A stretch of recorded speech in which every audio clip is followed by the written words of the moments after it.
విధవరాలను చూసి ఎవరైనా సరే, బా నీకేమమ్మా, నీ జీవితానికి ఏంట్లే అని అనరు.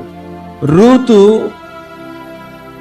యవ్వన కాలములోనే తన భర్తను పోగొట్టుకుంది, విధవరాలైంది.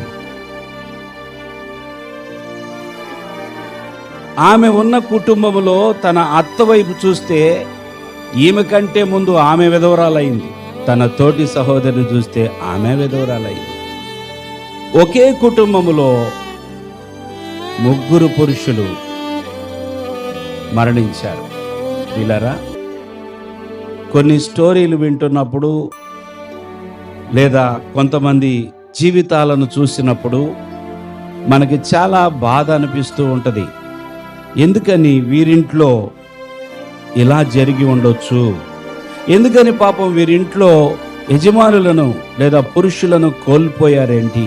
ఈ స్టోరీ, దీని యొక్క కథ మొత్తం దేవుడు మార్చేశాడు ఒక వ్యక్తి ద్వారా. హల్లెలూయా. ఎంతో విచారించాల్సినటువంటి కుటుంబము యవ్వన కాలంలోనే భర్తను కోల్పోయి ఎటువంటి నిర్ణయం తీసుకోవాలో ఎరగని స్థితిలో ఉన్న రూతు ఒక బలమైన తీర్మానం చేసుకుంది.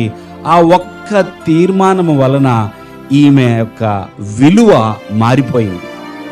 దేవునికి స్తోత్రం.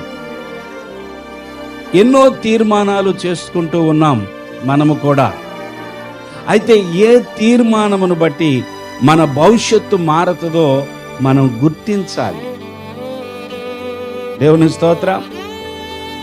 ఎటువంటి నిర్ణయము తీసుకుంటే మన గమ్యము మారుతుందో మనము గుర్తించాలి. దేవుని బిడ్డలారా, ఆవేశముతోనూ అనేక సార్లు మరి